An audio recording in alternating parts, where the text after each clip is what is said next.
The greatest always bow down, always humble themselves, and are always filling themselves up. Because the axiom which says, the wise man learns from the fool, but the fool doesn't learn from the wise man. This is the Kevin Trudeau Show. I am exposing the corruption in government and in major multinational corporations. We're telling you the things that they don't want you to know that will make your life better.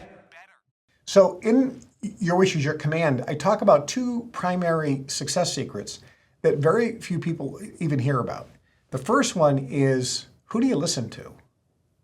So do you listen to somebody who knows about success or somebody who knows success? The idea is you listen to someone who has what you want and has been where you are, who has a track record of success, somebody who's actually done it first before they taught or they're trying to teach you. And it's very rare that you can find that person. So who do you listen to? And then the second key concept is, are you teachable? What's your teachability index? Do you have a high willingness to learn and a high willingness to accept change? And I touched on those key elements. They are so foundational. And most people just blow them off as, oh, yeah. But they don't understand how significant it is to be teachable and to listen to the right person. Today I'm going to do a little teaching just to show you that I don't just know about the material, but I know the material, and it comes from thousands of years ago. And if you ask any of these other gurus or success gurus or even spiritual gurus, show me the text where that's true. Who you listen to is critical, and being teachable is critical, and they can't find it. In the Indian or Eastern tradition of India, there's a epic called the Mahabharata, sometimes pronounced the Mahabharata. It's relatively thick, and by the way, this is the English translation, and it's an abridged version. It's actually much thicker than this. In the Mahabharata, and this particular version is translated into English very, very well. So it's easy to read. However, the translation is not necessarily 100% accurate to the original Sanskrit. It's still a very easy to read book, and it gives you the general gist of the story, which teaches unbelievable numbers of success principles. In the Mahabharata or the Mahabharata, there's something known as the Bhagavad Gita. You've heard of the Bhagavad Gita, many of you have, but it's actually just a chapter or a book within the larger text called the Mahabharata. The reason that that's significant is this particular version, it's called the Living Gita.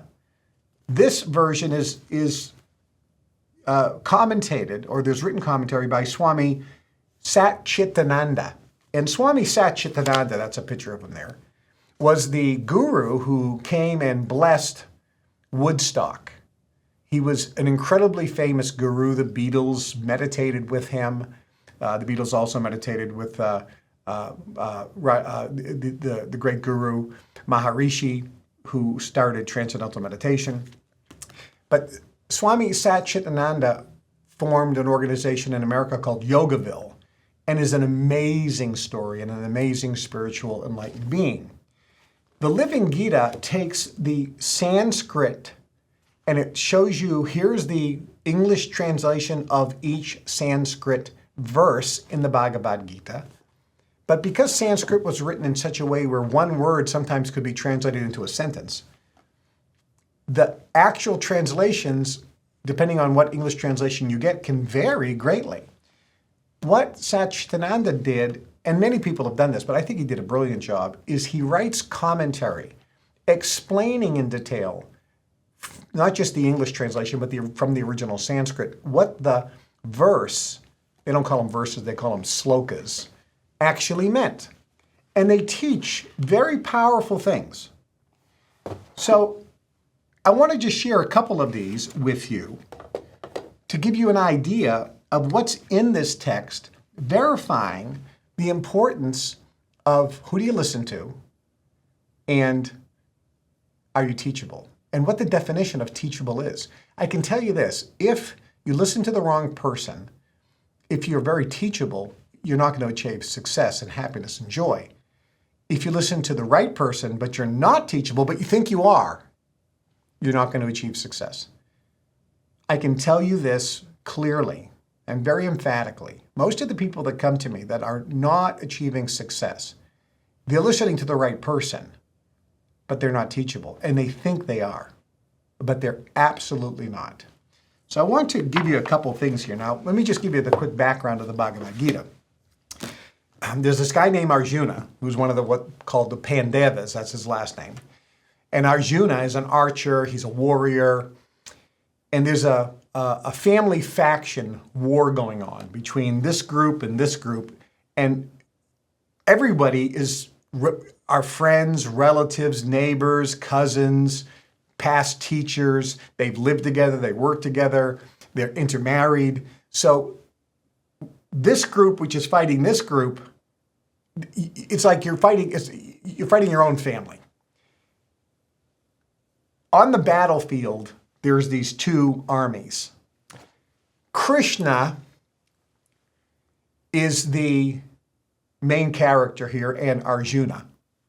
And Krishna, through a series of circumstances, is the charioteer, which means he's running the chariot. For Arjuna, who's in the back, he's the leader of the army. And Krishna is God. Krishna is the divine incarnate. And everything Krishna does is divine. He's like the Jesus of the time. He performs miracles. He's the divine incarnate, God incarnate. Okay. They're on the battlefield, and Arjuna says to Krishna, the charioteer, take the chariot out into the middle of the battlefield so I can assess the situation. Hey, there's a beautiful picture of that. So I can assess the situation. Now, by the way, the evil king in the story is back at his palace, and he's blind. He has what's called a seer, S-E-E-R, seer, someone who can see, a psychic, a clairvoyant, somebody who can remote view.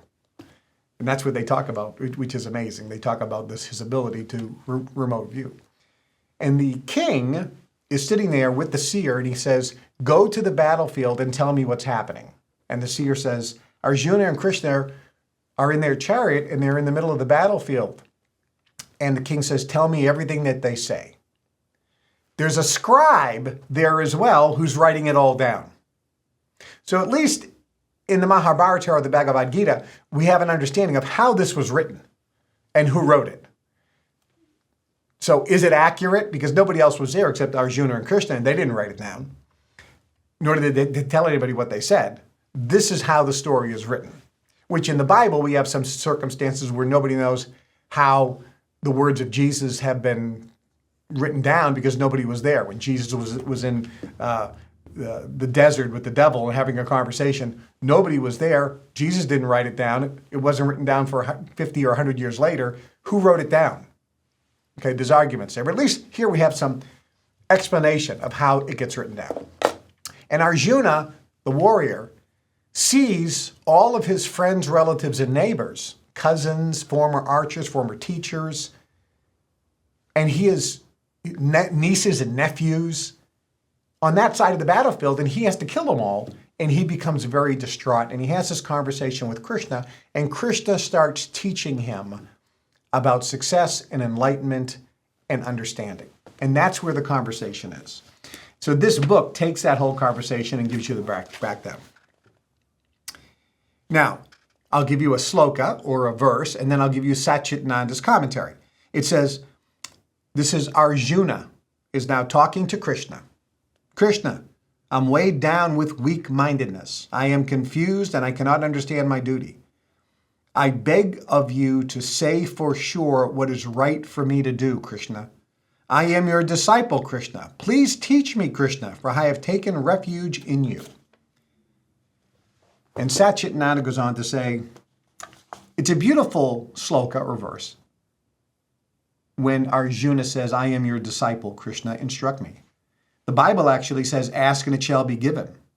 Here, Arjuna is asking. He realizes his situation. He's come to know that he knows nothing. This is the best understanding because if you know that you don't know, you will want to know. If you don't know that, you won't even want to know.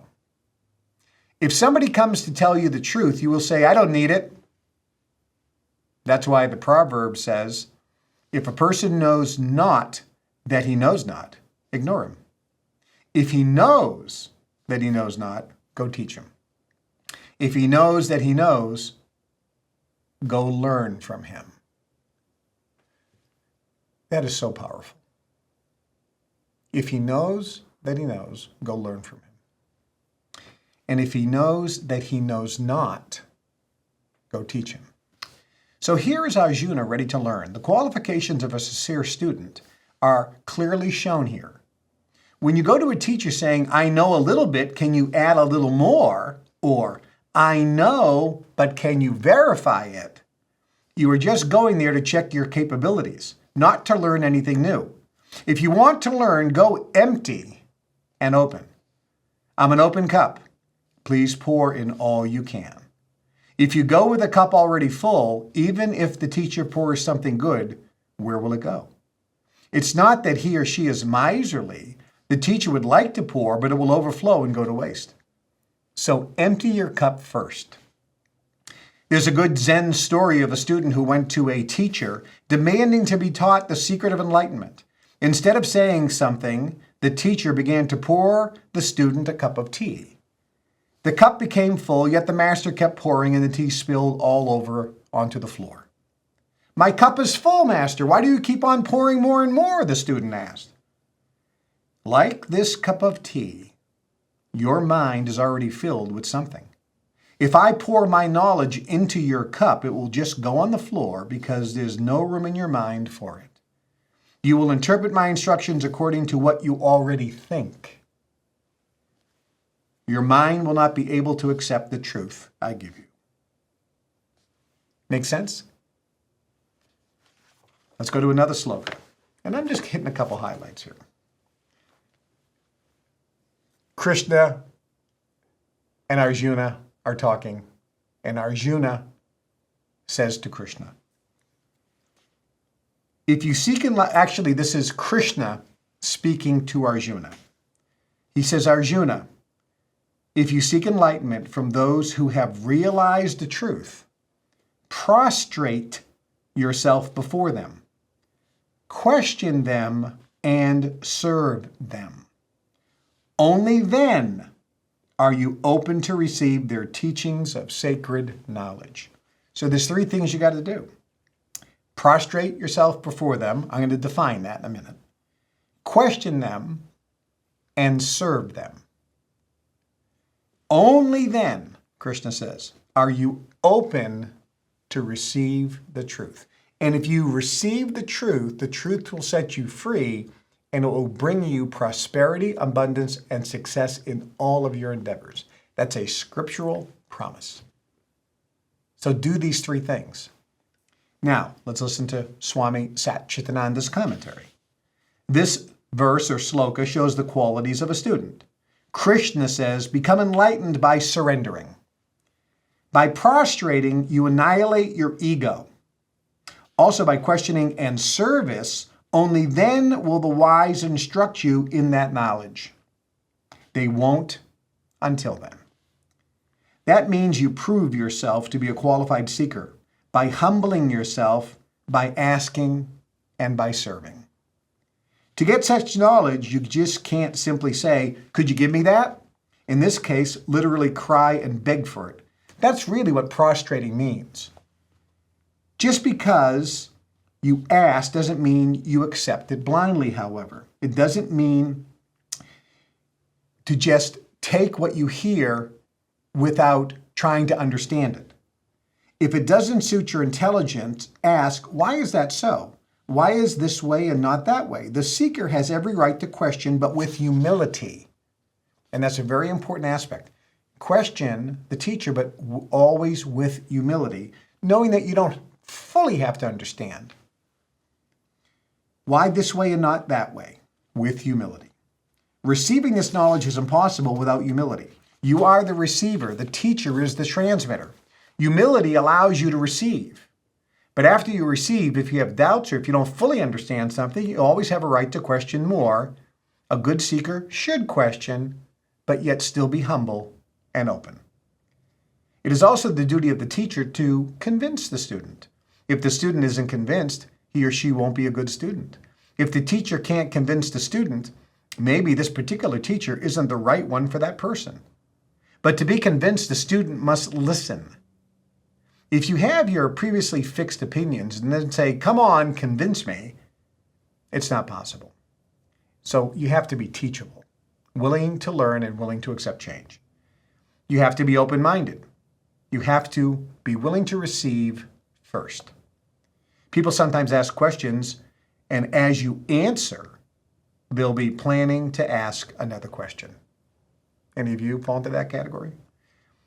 They won't even hear the answer. Moreover, they want the answer to be in such a way that they can agree with it.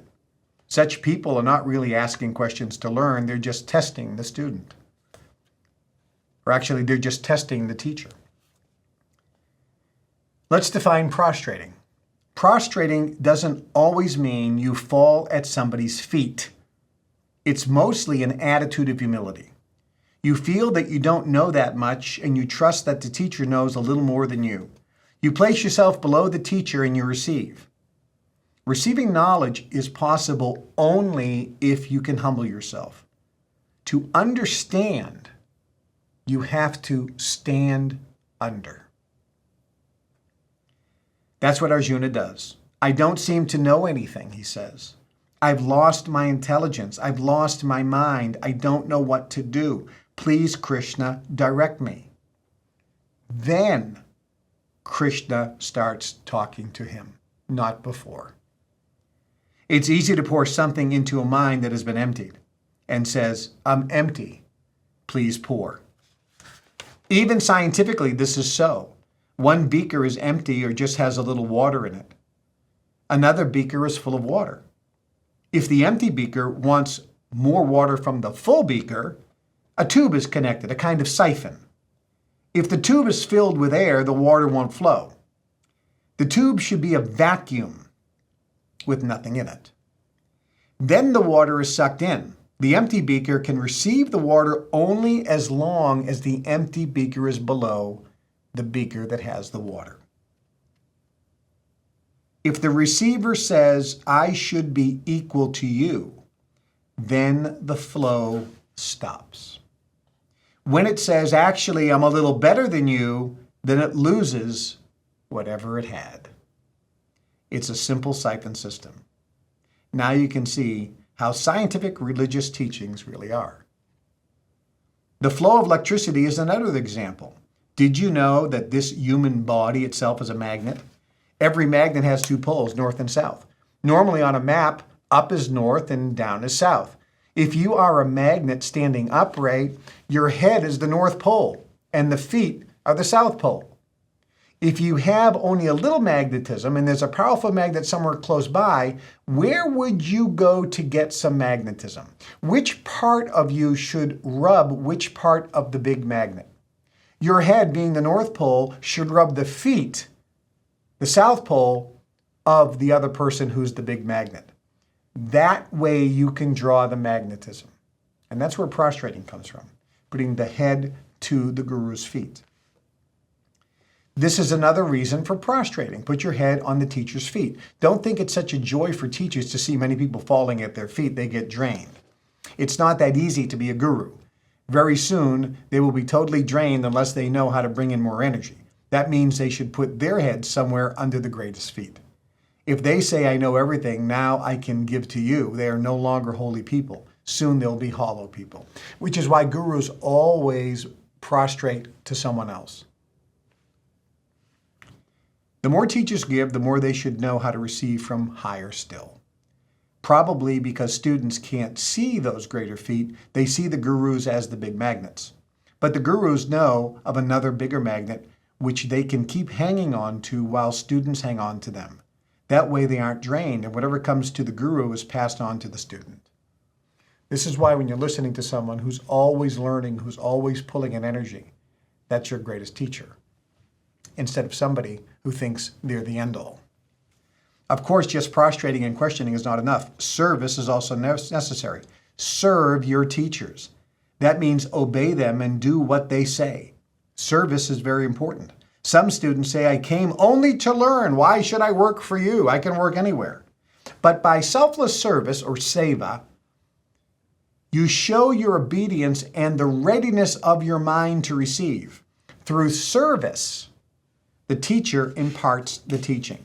Mere words are not enough. Physics and chemistry cannot be taught just from books. The student has to go into the lab and work. In the case of spiritual knowledge, the lab is the entire world, wherever you are. The teacher will say, go and wash the toilet.